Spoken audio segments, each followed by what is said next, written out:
কোরবানির ঈদের আগে কামারপাড়ায় বইছে মৌসুমি হাওয়া। কামারদের দম ফেলার সুযোগ নেই। আগুনে নরম করা লোহা দিয়ে দা, ছুরি, চাপাতি বানিয়ে শান দেয়ায় ব্যস্ত তারা। শেষ মুহূর্তে শান দিতে আসছেন কসাইরাও। ছড়ি চাপাতিতে শান দিতে ব্যস্ত কামাররা। রাত পোহালে তাই এক সপ্তাহ ধরেই ব্যস্ততা বেড়েছে কামারপাড়ায়। সকাল থেকে রাত পর্যন্ত আগুনের ভাটিতে লোহা পুড়িয়ে তৈরি হচ্ছে ছুরি, দা, চাপাতি আর বটি। নতুন জিনিসপত্র বিক্রির পাশাপাশি পুরাতন অস্ত্রে ধার দেওয়াতে ব্যস্ত সময় পার করছেন কামাররা। ভবিষ্যৎ হোক নিরাপদ, বিনিয়োগ হোক বিশ্বস্ত, আর আমার পছন্দ সল্ট বে। ওয়েলকাম টু সল্ট বে। আপনার 500 থেকে 800 টাকা কেজি, ঠিক আছে।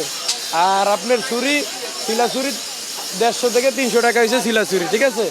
আর জবাই ছুরি আছে আপনার 500 থেকে 1300 পর্যন্ত। সকালে তো করতে আছি কাজ, ভালো কাজ চলতে আছে, ব্যস্ততা আছে খুবই, আর সারা রাত খোলা রাখবো।